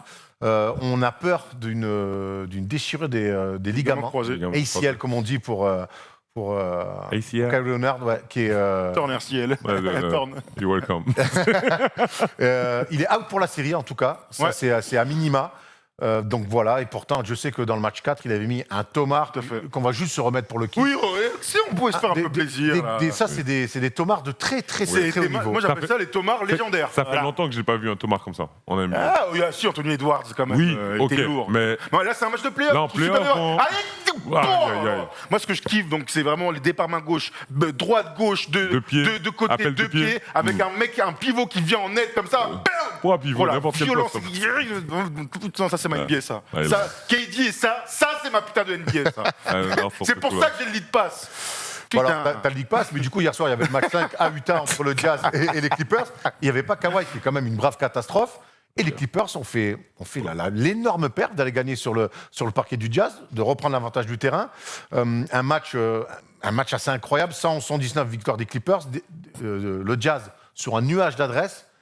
Le problème, c'est que le Jazz a l'impression qu'ils ne vivent et ne meurent qu'à travers leur adresse à 3 points. Paul George a fait un match monstre. Les Clippers dans l'ensemble ont fait un match monstre. Et Tout à les fait. Clippers sont à un match des finales de conférence pour Ouais, rejoindre les Suns. c'est une petite surprise parce que le Jazz est une équipe formidable cette année, très consistante, qui au vu du début du match doit le gagner. Alors l'adresse, quand tu es dans un excès d'adresse, parce que ça a été le cas, parce qu'en 13 minutes c'est quand même à 12 sur 17, dont un 6 sur 7, dont un 6 sur 6, et plus tard il ratera un 6 sur 6 pour Bogdanovic, et puis un Jordan Clarkson incroyable, des stats mais folles, donc 10 sur 15 à 3 points, donc c'est à 3 points tout ça, dans le premier quart-temps, 7 sur 15, et puis ensuite en deuxième mi-temps, une brave catastrophe.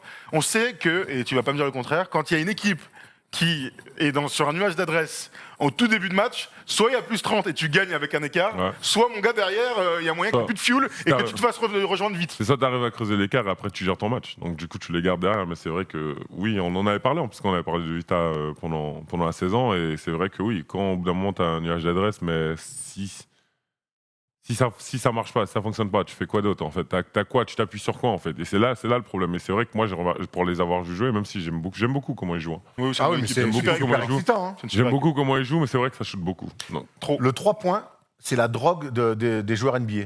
C'est-à-dire que c'est très bien quand ça marche, mais quand il n'y en a plus, les descentes, elles sont Je vais être catastrophiques. honnête avec toi, je sais pas si c'est joueurs ou c'est coach. Ouais, ou les Ah, joueurs, peut-être pas- deux. C'est un peu. Ouais, alors on va dire des équipes. Le C'est- 3 points, c'est vraiment l'opium des équipes, joueurs et coachs inclus. Parce que quand ça marche, c'est top, mais quand ça marche plus, moi je vois des équipes qui continuent, et je te rejoins, il n'y a pas de plan B, il n'y a pas d'alternance. Non. Et hier, pour moi, le Jazz perd sur cette alternance. Alors Donovan Mitchell n'est pas à 100%, Clairement. certes, mais il n'empêche qu'à un moment donné, tu as Rudy Gobert. fait un bon match. Les Clippers, malgré l'absence de Kawhi, ils le remplacent par Terrence Mann. Ils continuent à jouer small ball. Alors certes, ils font un super match. Ils ont moyen de leur causer d'autres soucis en jouant une fois plus, peut-être un peu plus grand. Eh ben non, ils ont voulu continuer là-dedans. Et je trouve que l'alternance côté Clippers, elle a été plus intéressante. Mais tu sais, par contre, il y a un truc qu'on dit à chaque fois, c'est. J'ai l'impression que maintenant que les gens, tout le monde est convaincu qu'il faut avoir plusieurs superstars dans ton équipe pour gagner, alors que la NBA dont tu parlais, l'ancienne NBA, c'était une star, c'est un luxe d'en avoir 2 ou 3. Tu vois, donc maintenant, c'est vrai que Paul qui step up et qui nous sort un match comme ça, pour moi, c'est pas une surprise. C'est pour ça qu'il est payé. C'est pour ça qu'on lui donne. Tu vois, et en fait, je me dis, c'est comme ça que ça devrait être. Et, tu vois, et que ce soit lui ou Kawhi, si c'était l'inverse, pour moi, ça aurait dû être comme ça, en fait. Tu vois, et c'est vrai que à chaque fois, les gens ils disent ça, mais j'ai l'impression, alors que non, Paul, ça reste une superstar. C'est encore des mecs. Quand on parle pour moi de superstar, c'est des mecs à qui tu donnes la balle, ils peuvent t'emmener loin, en fait. Et je parle, tu vois, ils sont censés porter leurs couilles, il faut le dire, ils sont censés porter leurs couilles et aller jusqu'au bout. Et pour moi, le voir à ce niveau-là, je ne suis pas surpris. Je ne suis pas surpris de le voir. Et pourtant, Ouais. et c'est un match qui va lui faire du bien parce qu'on sait qu'il y a beaucoup de gens qui lui sont tombés dessus. Bah oui. Et j'ai vu un tweet cette semaine qui est passé où il y a quelqu'un qui disait, suite justement à une défaite des Clippers, il disait aujourd'hui pour moi, Paul George, c'est chapeau 3. Il fait plus partie du gratin de ça et tout. Pas choqué par ce tweet, hein. Non, moi non plus. Parce qu'on Mais en a ça pas se dans la tenait. libre antenne. Non, mais ça Il y a se un tenait. réel désamour, Des amours autour de qui s'était créé Player autour de P, PayPal P. Paul George par ses déclarations, par ses performances aussi, des pourcentages calamiteux, des défaites lourdes et la manière. Et c'est vrai qu'hier soir, par contre, on a retrouvé un Paul George leader, clutch as fuck. Et franchement, c'est le Paul George qu'on kiffe, quoi. Pour moi, c'est la première fois que je vois Paul George en playoff au niveau où il a pu l'être avec les Pacers. Ouais. Que ce soit au KC ou aux Clippers, il est toujours une espèce de 1-1 bis, capable de faire des stats. On l'a beaucoup dit ensemble, d'ailleurs même lors de la libre antenne, on a parlé de ça, où il fait des stats, mais t'as pas l'impression qu'il pèse sur les matchs, des deux côtés du terrain. Hier, j'ai vu un vrai leader, j'ai vu un gars qui rassemblait, j'ai vu un mec qui avait les épaules pour porter une équipe dans un match 5 archi décisif, alors que Kawhi, normalement, et moi j'aime bien dire ça, que quand tu as un joueur qui se blesse dans un match, en général, l'équipe perd, c'est dur de se relever. Le match d'après, quand tu es capable d'avoir un game plan différent, donc là, tu sais quoi, il joue pas. Donc tout le monde se doit de se sublimer, on en revient toujours à ce mot-là. Oui. Eh bien, Paul George s'est sublimé. J'ai vu mon gars super fort, sûr de sa force, être capable de faire les bons plays au bon moment, la bonne passe, le bon drive. On l'a vu beaucoup en bugne avec Rudy sur des aides et tout. Il a bien géré ses layups. J'ai vu une superstar. Pourtant, Et- les stats sont pas ouf sans Kawhi. Hein. Ouais, bah absolument. Ouais. Si on peut le prendre, Tom, n'hésite pas à nous le remettre. Il n'y a pas de souci. C'était juste avant le match, du coup, ces petites stats. Le bilan, donc, avec est de 36-16. Oui, les Clippers sont largement meilleurs quand il y a Kawhi Leonard sur le terrain. 11-9, c'est pas dégoûtant, mais c'est pas incroyable. Beaucoup moins de points. Beaucoup plus de points encaissés aussi. Les pourcentages qui baissent un petit peu, surtout celui à 3 points. On peut souligner hier le jumeau Maurice très fort. Très, très fort. Très fort. Reggie Jackson, depuis le mois de juin, exceptionnel. C'est un mec de l'été, lui. Ouais, c'est apparemment. Terrence Mann Titu à la place de. Qui start à la place de. Putain, je suis fatigué. Qui start à la place de Kawhi et qui fait plutôt. Merci de vous moquer de moi. Non, moi, je dis start. et qui fait plutôt un super match. Et on a vu aussi Collectivement. Tyronn Lue faire des choses intéressantes, mettre un peu de zone, qui a un peu perturbé cette équipe du Jazz, alors que faire zone face à une équipe qui est en train de mettre Shoot. dedans comme des cochons, eh ben, ils ont réussi un petit peu à leur casser un peu les couilles. Ces Clippers-là montrent ce que souvent ce que certains leur pointent du doigt, c'est-à-dire du cœur, des tripes. Bah ouais, grave, c'est un truc qu'on soupçonnait pas. On les a vus être très bons dans la réaction sur le tour d'avant, ou dans des matchs vraiment coup près, ils ont réussi à être plus forts que les Mavs, faire des stops et tout. Mais j'ai pas eu la sensation d'hier, en tout cas, depuis les 2 campagnes de playoffs où ils sont tous ensemble, ou quand on parle d'âme, hier j'ai vu une équipe en déplacement à l'extérieur qui a... Je sais pas s'ils ont cliqué, mais en tout cas j'ai vu un vrai collectif, j'ai vu des plans très clairs, j'ai vu des mecs qui jouaient les uns pour les autres, des mecs dont du coup qui ont trouvé de l'adresse aussi, qui ont mis des tirs. Je pense au tir de Reggie Jackson à un moment donné à 45 là, tout au bout, sur un dribble alors qu'il est bien défendu, mais une filoche. Les réactions des mecs, tout le monde est hyper galvanisé. C'est la première fois que j'ai cette sensation que les Clippers sont une équipe. Voilà, c'est tout con, hein, mais... Non, en mais fait, c'est ouais, que- je pense qu'on arrive au stade où, comme on parlait tout à l'heure avec Giannis, c'est qui savoir gagner en fait. Et je pense que c'est là où, je vais encore parler de LeBron, mais c'est là où lui, je pense qu'il a pris l'avantage sur tout le monde, il a compris comment gagner dans cette ligue. C'est pour ça d'ailleurs qu'il a gagné avec 3 équipes différentes. Et il y a beaucoup d'équipes, comme les Jazz, c'est encore une équipe, ça reste mine de rien encore une équipe avec Jeune. 2 superstars jeunes. Ils sont en train de, bon, Rudy est plus aussi jeune, mais je veux dire jeune, Si, je bien sûr. comprends. Les Clippers, il y a de l'expérience, il y a beaucoup de vétérans, c'est une équipe d'expérience. C'est pareil quand tu prends l'exemple de Brooklyn, c'est pareil, c'est une équipe encore avec il y a pas mal quand même de D'expérience, vétérans, de gens bien qui sûr. savent gagner, tu vois, je veux dire, comparé au Milwaukee qui pour l'instant n'ont pas encore gagné, et c'est pareil encore, tu prends pareil encore avec un peu toutes c'est comme les Suns avec Chris Paul. Il a ramené encore une fois quelque chose, il leur a montré un peu comment gagner, comment gérer l'équipe. on et ne ça, le dira jamais assez. Donc- Être fort en saison régulière, avoir des titres de MVP, C'est ce ça, que tu tu vois. veux. C'est bien, Un manque c'est bien. C'est génial, mais il Ah faut ouais. le faire, c'est Bah, bien sûr. Mais en playoff, quand les matchs chauds, quand il y a 2-2, gagner un match 5, gagner un match pour finir ça. une série, et quand il y a des money time, c'est ça là, où on le met le ballon. Voilà. où on- Où on qui le met. on Alors évidemment dans le cercle, hein, c'est le but premier, mais à qui Ben et Simmons, c'est pas d'accord. ouais, à qui et comment. Et ça peut paraître tout con, mais mine de rien, c'est le plus important. Et c'est pas donné à tout le monde. Et la grande différence, tu as raison, LeBron, il sait où Ah, ça. très vite, plutôt que les autres, il a compris où il fallait mettre la balle. Tu as fait une belle transition avec Chris Paul. Donc les Suns, eux, sont déjà tranquillement en train d'attendre le début des finales de conf à l'Ouest. Phoenix, Mais bon, c'est chaud. il n'empêche qu'il y a quand même un petit problème, c'est que Chris Paul est rentré en procédure Covid. Ouais, Relou. ça pue. Ça pue énormément puisqu'on n'a pas encore aujourd'hui, là, au moment où on enregistre, le temps de sa mise à l'écart du groupe. Donc du coup, hein, je ne sais pas s'il est cas contact ou quoi. J'ai vu passer un truc où il n'était pas vacciné, donc ça peut énormément jouer. 7 jours, 10 jours. Combien de temps va durer l'autre série? S'il y a un match 7, c'est tout bénef du coup pour les Suns. Si ça s'arrête dès demain, on peut imaginer que dès lundi, il y ait le premier match et qu'ils soient privés de Chris Paul. Au bout d'un moment, Chris Paul, il est soit blessé, soit il a des conneries comme ça. Il est chiant, lui aussi, non? T'as l'air dépité. Il est chiant, non? On va le voir sur le terrain, Moi, mec. ça me rend triste. Hein. Parce que moi, honnêtement, c'est. ouais, Vraiment, en fait. On parle de ça, on parle de cas contact. On en est maintenant, en plus, on commence à réouvrir au State. Bon, au State, Bon, oui. ça fait longtemps qu'ils sont. Et en fait, je trouve ça. Il y a toujours un truc, en fait. C'est vrai, Avec lui. Ouais, et il a pas de chance, en fait. Là, sur ce coup-là, c'est vraiment. Encore une fois, c'est. Je sais pas, honnêtement, je sais même pas quoi dire. C'est vraiment moi. Quand j'ai vu ça, j'étais en mode waouh, ouais. il a enfin une chance, peut-être cette année, de gagner. Ah là. Et en fait, ils vont retirer l'élément. Non, moi, j'étais. Ça m'a. Justement, tu parles d'une chance de gagner. Les Suns, pour toi, champions, avec tout ce qui s'est passé, l'élimination de LeBron, le tableau qui s'est grave ouvert. Je pense pas que. Je pense que si Brooklyn, en fait, je le pensais avant le début de la série, je sais pas encore comment Utah ça va se passer. Moi, je pensais que la seule équipe capable de battre Utah, c'était les Jazz, par rapport à leur défense. Les Suns se dire. C'est les Suns. Non, les Jazz. Non, mais, Non, tu mais- dis Utah. T'as dit Utah. Ah, Brooklyn, battait les Non, Jazz. que Brooklyn, Brooklyn. Ah, oui, tu vois. Donc, si les Suns allaient en finale, je sais pas, je pensais pas qu'ils allaient gagner, parce qu'en fait, s'il fallait rentrer dans le jeu de qui va scorer le plus, je sais que Brooklyn ils vont gagner à ce jeu-là, en fait. Ça met contre n'importe qui. Tu vois. Contre Donc tu n'importe vois, qui. c'est pour ça que j'ai pas mis, je mets pas forcément, mais en tout cas, je me dis au moins aller en finale de conférence, ils sont peut-être en train de Énorme. construire quelque chose. On a peut-être de voir Ah une ouais. franchise en train de Ah, rise up. Ah, moi, j'ai l'impression, avec DeAndre Ayton et Devin Booker notamment, qui, pour leur premier playoff, sont déjà en finale de conf et quand même répondre aux attentes de manière assez incroyable. S'il y a bien quelque chose que je connais, c'est le basket. Quand j'ai vu que je pouvais venir à Phoenix, je savais ce qu'on serait capable de faire, car je connaissais bien Book, donc Devin Booker. Ouais, effectivement, Chris Paul, il connaît bien le basket, ça, on peut confirmer. Un mot sur les Nuggets, sweepé. Bon, il n'y a pas de Jamal Murray, certes, et il y a ce dernier match vilain pour le MVP en titre, Nikola Jokic, qui a fait ce geste sur Cameron Payne. Ça a fait un petit peu parler. Est-ce que dans un match comme celui-là... Je trouve pas que ce soit la grand. Je trouve pas que ce soit. Est-ce qu'on doit vraiment expulser un MVP? Est-ce qu'on doit vraiment expulser un MVP dans un match comme ça, éliminatoire? Non. Moi, je pense pas. C'est du zèle un peu? Ça aurait été quelqu'un d'autre, il aurait pas.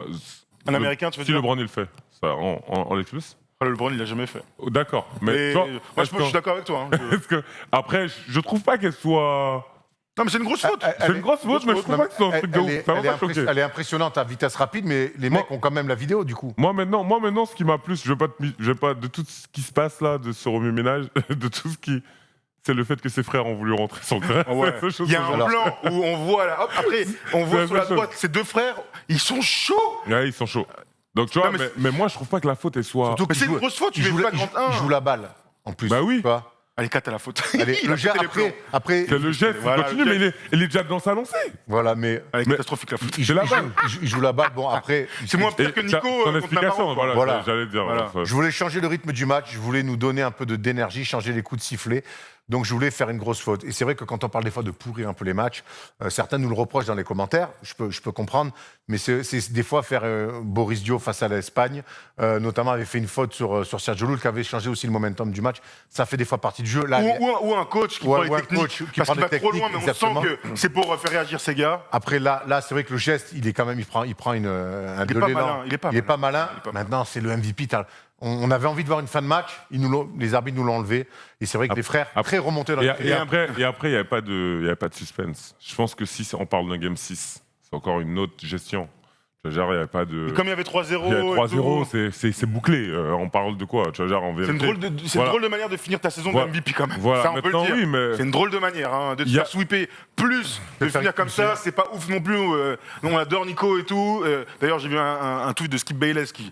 Je me demande où est-ce que les mecs regardent le basket. Oh, je ne savais pas qu'il avait ça en lui de faire une grosse faute. Mais il est con, quoi, lui.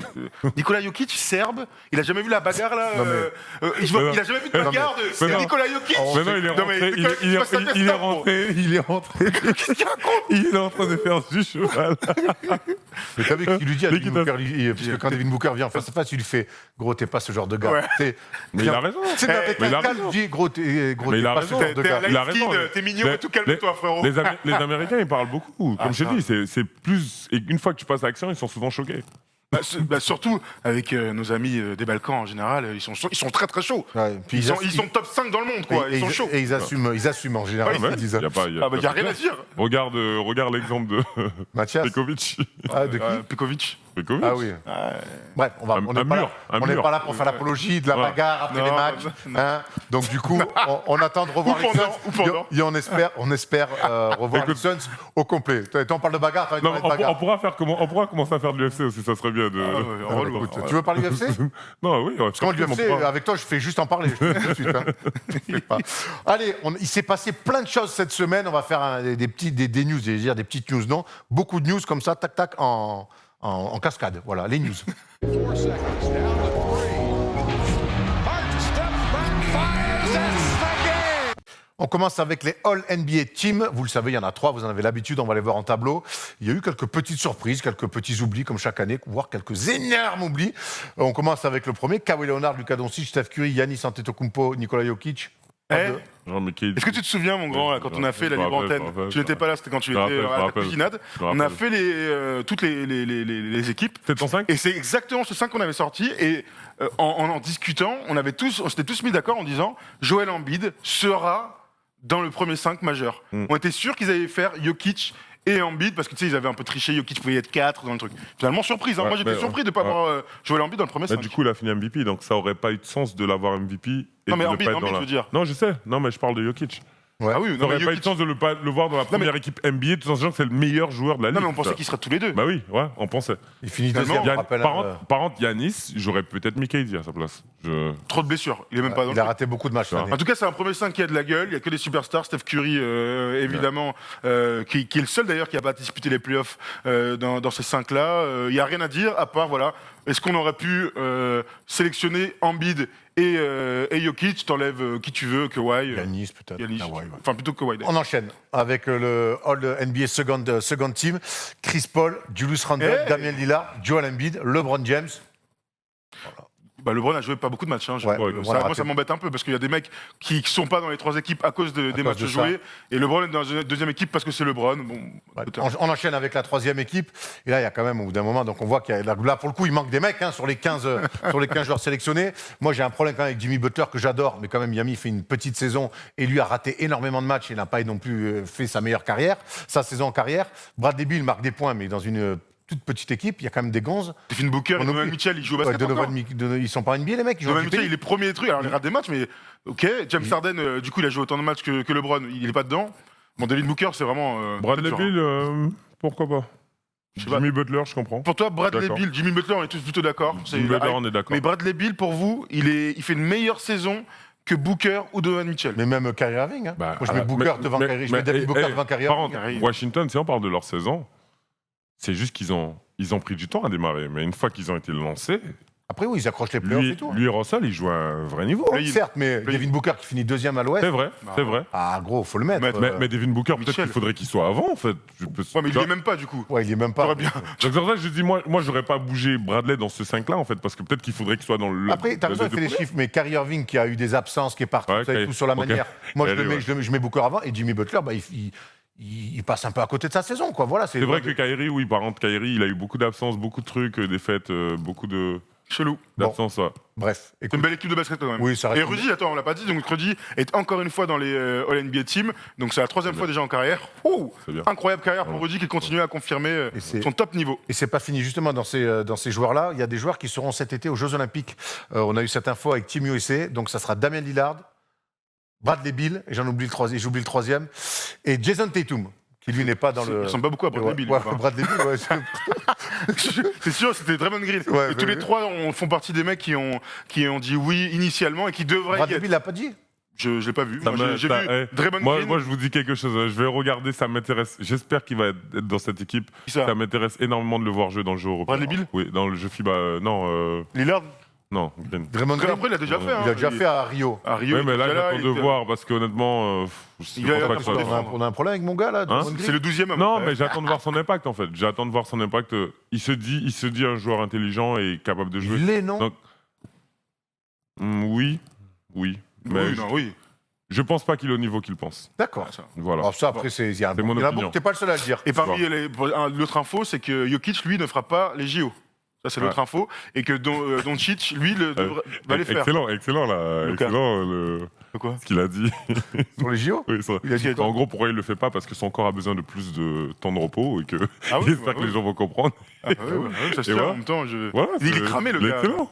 Ouais, c'est clair. Après, les Serbes, ils ont un sacré réservoir, mais bon, tu te prives quand même du meilleur joueur du monde actuellement, en tout cas élu meilleur joueur. Et donc la dernière info aussi, la toute dernière, c'est que le 22 juin, l'équipe de France, ceux qui peuvent, se retrouvent pour commencer la prépa.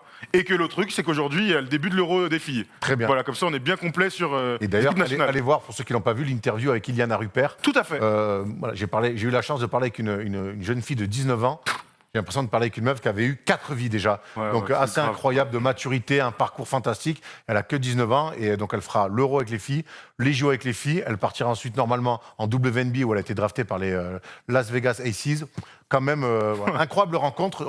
J'ai fait beaucoup d'interviews, C'est un beau- mais j'ai été bluffé Ouais, par c'est Iliana un bon- C'est Rupert. un bel endroit pour être drafté. Oui, c'est un Las bel Vegas, endroit. Elle a ouais. 19 ans, elle ne peut pas sortir encore. Ouais. Et c'est pas Et plus dans mal. les études, laissez-la tranquille. Non, Kevin. même l'univers. Kevin, heureusement que toi, tu n'as pas été drafté Mais- par les Las Vegas Aces. Ils ont Non, dominé en Non, WNBA, hein. non, mais même l'univers, quand t'arrives, les lumières, c'est illuminé, c'est beau en fait. C'est vraiment beau, Le Vegas, strip, vraiment c'est beau. lourd. C'est beau.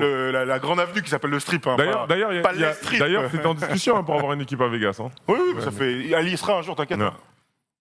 J'imagine là, s'il y avait eu une franchise NBA à Vegas et qu'il avait joué là-bas, tonton. Au secours. On enchaîne avec Lamelo Ball. Lamelo Ball élu rookie de l'année. Eh oui. Et c'est largement mérité. Alors il y en a beaucoup Alors, qui nous disent Anthony Edwards, il y a quelques débats. Non. Pourquoi pas? Vous voulez débattre de ça? Samedi dans l'antenne libre, on reviendra justement sur ce titre décerné à Lamelo Ball. Et on aura normalement avec nous Alan au téléphone pour nous parler. Moi, je trouve ça tout à fait normal au vu de l'impact qu'a eu Lamelo Ball sur les Hornets et même sur la Ligue. Anthony Edwards, ça a mis du temps à rentrer dans sa Il a saison. fini très fort et il a joué tous les Il a matchs. fini très fort, il a joué tous les matchs, mais par contre, il n'en a pas gagné beaucoup. Donc, on reviendra sur ce trophée-là. Kevin, tu peux nous dire un mot sur Lamelo Ball, rookie de l'année? Pour moi, c'est exactement. C'est parfait. Pour moi, j'arrive à un stade dans ma vie en fait où c'est le IQ au-dessus de l'athlétique. En fait, c'est pas parce que t'es athlétique, moi, maintenant que tu vas m'impressionner. En fait, je veux voir des gens qui peuvent jouer au basket. Je veux voir. Et en fait, lui, il est arrivé, il porte son équipe en fait, et de la bonne façon. Tu vois, de la bonne façon, le bon impact.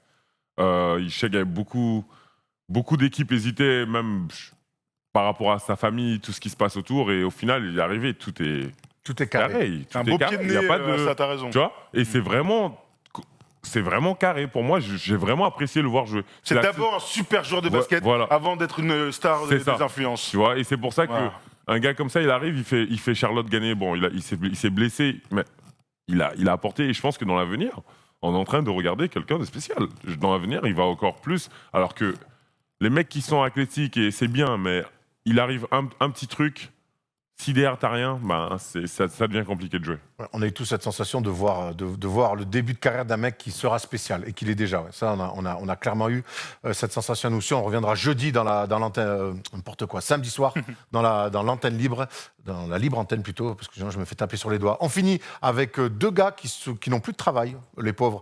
Alors Scott Brooks. Du Wizard, Wizard. qui s'est fait cut. Et tu m'as eu. J'ai dit, Pourquoi qu'est-ce qui se passe, les pauvres?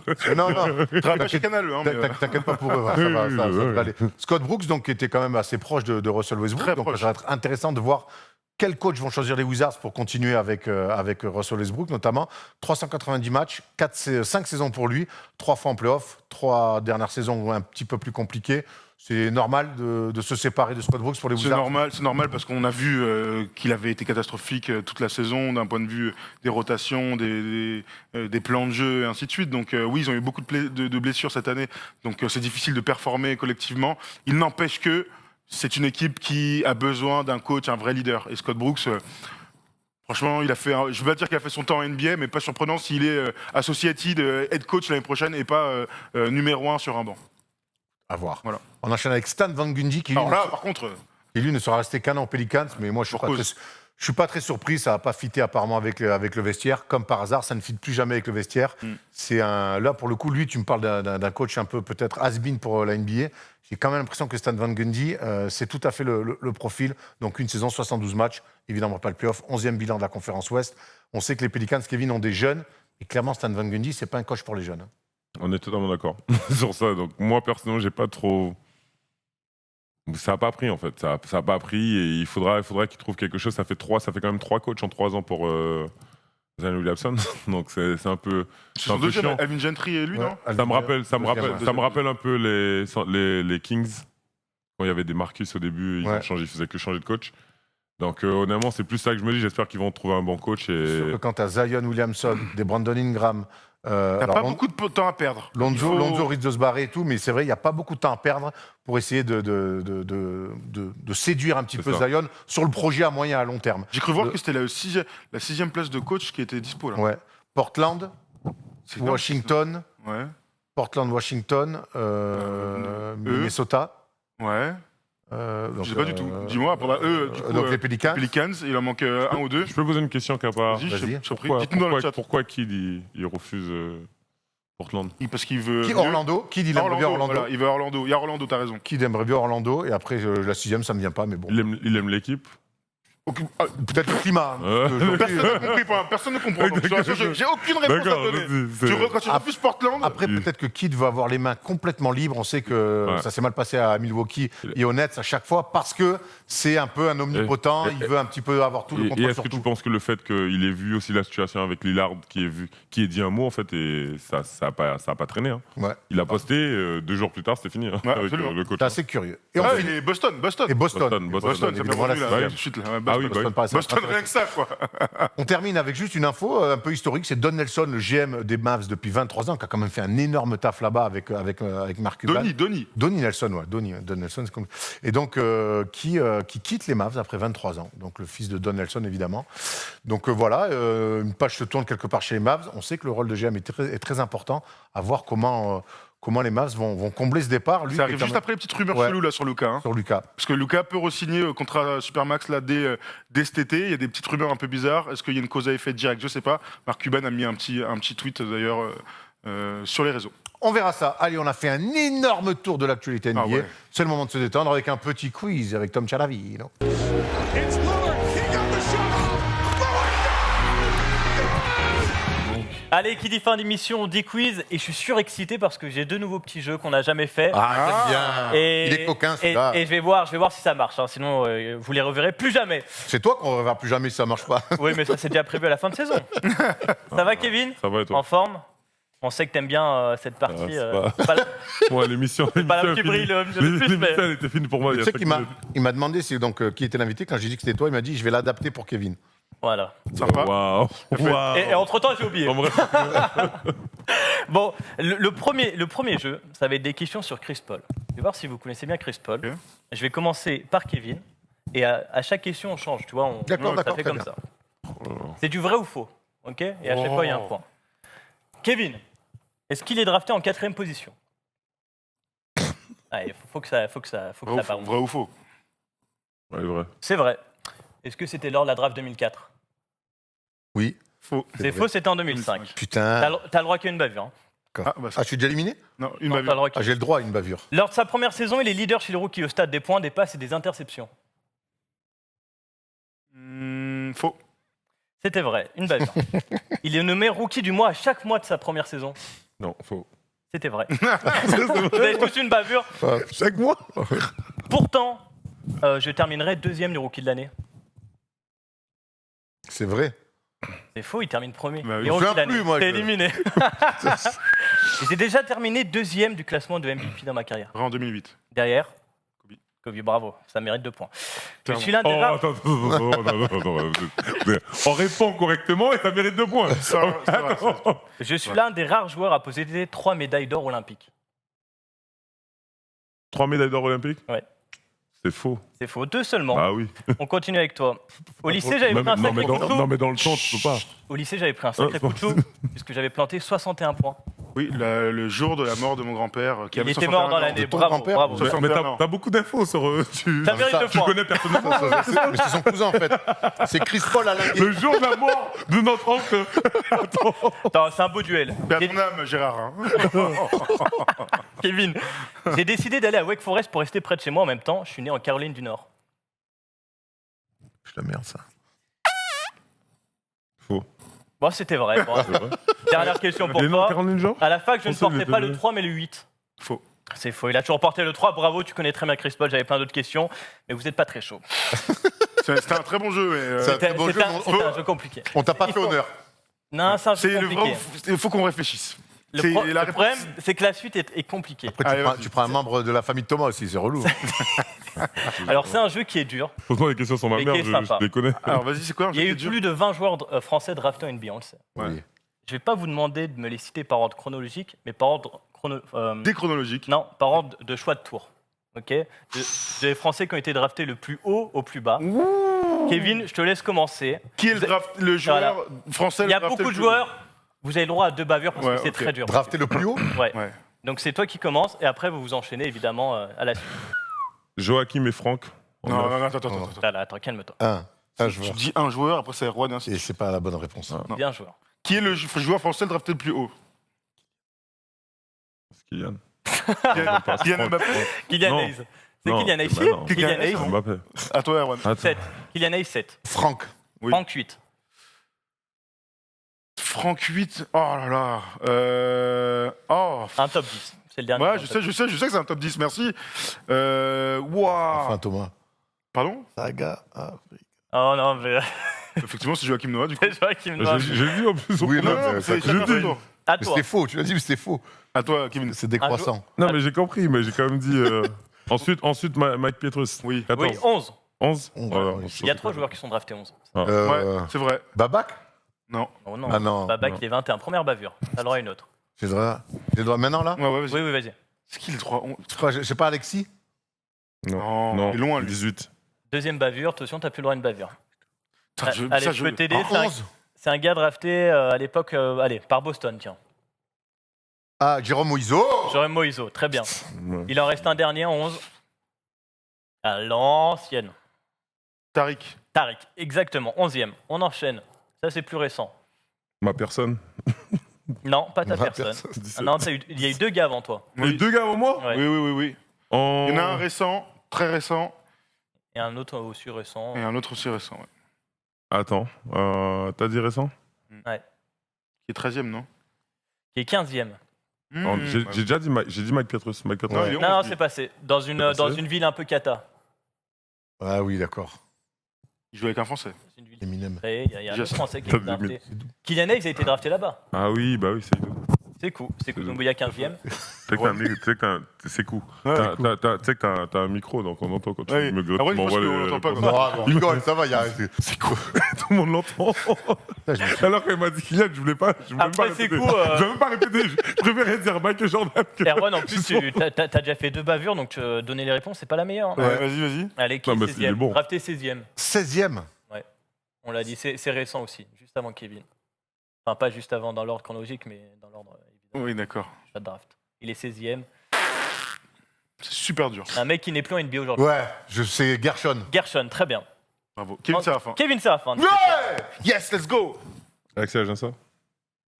Oui, à égalité avec un gars. Il était avec un gars qui est un vrai gars à NBA. hein. Evan. Evan, 20e. 20e, du coup, Nicolas Batum, 25. Non, Ah, Non. non, première Non. bavure. Non. Il y en a 2 devant. Non, Tony Parker. Non, Oh. il est 28. Non, il est 28. Attends, il y a un mec Je l'ai dit tout à l'heure. entre on va 20 dire. et... J'ai dit- Il y en a un 21 et un 24. Un 21 et 24, waouh. Un 21 qui a été dit comme ça, mais. Ah, genre bon. ça Non, on l'a déjà dit, du coup. Non. Deuxième bavure. J'adore. C'est mon gars, ma génération. Babac Babac, 21e. Il y en a un qui joue en NBA actuellement, 24e.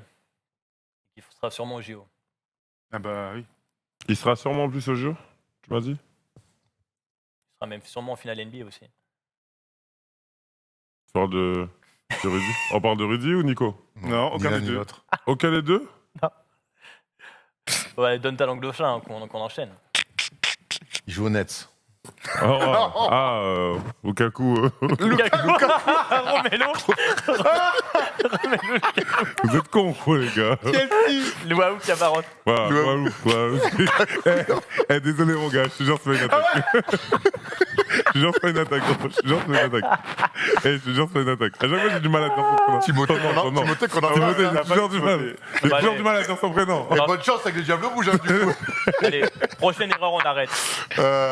C'est dur. Un gars qui est 25e, qu'on connaît, Vous êtes des ouf. Qu'on connaît qu'on connaît pas Oui, mal. 25. 25, il y a qui en 25 Il y en a 2. Rocket. Oh, il y en a 3 même. Putain, il y en a Rocket. trois. Ah, bon Nico Batum. Nico Batum, ouais. Après, il y en a. Il y a Rudy en 27. Yann Maimi. Non. Non, les gars, Bon, calmez-vous, enfin, un peu calmez-vous. qui avait derrière, Non, il y avait attends, mais Johan je- Petro. attends, John Petro. Tu parles de Bobois Bobois, 25. Bobois, voilà, 25. Très bien. Après, c'était Petro. Le premier Rudy, tour, Rodrigue, c'est ouf. Tony Parker, Yann Maimi, Eli pensais Okobo. qu'il Et y aurait- après, bon, on enchaînait. Non. Bon, c'était très dur, mais Ouais, c'était dur. vous avez pas été mauvais. On va se terminer avec le qui suis-je Allez, vas-y. qui est là. Et un peu plus simple. Allez, vas-y. Alors, où je l'ai mis? C'est parti. Moi, j'ai rien que j'ai lâché des noms. Je suis né en Caroline du Nord. Oh putain. Chris Paul. Et je vais souffler mes 50 bougies dans 3 jours. C'est pas Chris Paul du coup. En 90, je débarque du côté de Wake Forest. Je livre pendant 3 ans des stats très sérieuses. Je suis rookie de la conférence ACC, chaque année dans le top 20 au point, rebond, contre et interception. Freshman. Et enfin, meilleur marqueur lors de ma dernière saison. À la draft 93, je suis sélectionné par Denver. Lors d'un match de ma première saison, alors que nous étions menés de 8 points à 31 secondes du terme de la rencontre, j'inscris 3 points en l'espace de 9 secondes. L'histoire oubliera que nous nous inclinerons quand même. Puis en play-off, avec 9 points de moyenne en 23 minutes, je participe à l'énorme upset du premier tour où nous battons les Sonics. Robert Pack. Non. Classé numéro 1 à l'Ouest. C'est Mahmoud Abdul-Rauf. Ouais, c'est ça. Mark Jackson, enfin Jackson. Non. Ok. Donc vous avez le droit à une phrase en plus. Ah, pardon. Où nous battons les Sonics classés numéro 1 à l'Ouest, immortalisés mais évidemment par l'image de Dikembe Mutombo. Je consolide mes stats lors de mon année sophomore. 12 points, 5 rebonds et 77 matchs débutés dans le 5. Balayé 3-0 par les Spurs au premier tour, je quitte les Nuggets, manquant de piquant pour rejoindre les Clippers. En 4 ans du côté de Los Angeles, je comptabilise 12 points et 5 rebonds de moyenne au premier tour. Un premier tour perdu en 97, mais aussi quelques belles perfs avec plusieurs pointes à 34 pions et une saison à 15 points et 6 rebonds de moyenne. À l'été 99, je signe à Phoenix, chez les Suns, Merci. Merci. comme remplaçant de luxe. C'est vrai que Dès ma première année dans l'Arizona, je décroche le titre de meilleur 6e homme, Jim Jackson. Non. Non, pas du tout. avec Pas 14 Denver. points, 5 rebonds et 2 passes de moyenne. À noter, je shoot à 51% à 2 points et ma patte gauche est à craindre. Meilleur 6e homme avec les Suns. Puisque je tourne à 44% à 3 points, le tout dans un corps à la Zion Williamson. Rodney Rogers. Rodney Rogers, bravo. Rodney Rogers, ça Rodney sort Rogers. ici, bravo. Après, le corps, après je suis Ouais. pas fier hein, parce que le corps à la. Eh oui, à la- mais René Rogers. on Zion. savait que ça allait tomber à peu près à ce moment-là. Ouais, non, mais je suis Alors, pas. Bon, bref, je le bravo, prends. mais je Rodney suis pas- Rogers ouais. qui a eu un grave accident de quad connais- et ouais. qui a je connais même pas ce joueur. Ouais, donc ça c'est va. vrai. Physique, Si, si, physique de poste quatre. déménageur Énorme gaucher. Non, mais moi, Gaucher. je connais pas, je vous garantis que je ne connais pas le. Tu vois Et il est connu pour avoir un accident de squad, de quad, parce que squad ça veut rien dire, et d'être quadraplégique depuis. C'est vrai. Voilà. Quadraplégique, ça veut dire quoi? Ouais, ça veut dire que tu bouges ni les bras ni les jambes. Waouh. Et... Merci de finir sur une belle note. Mais voilà, mais c'est pour ça qu'il est un peu cool. Profitez des vôtres et de la vie. Hein. Ouais.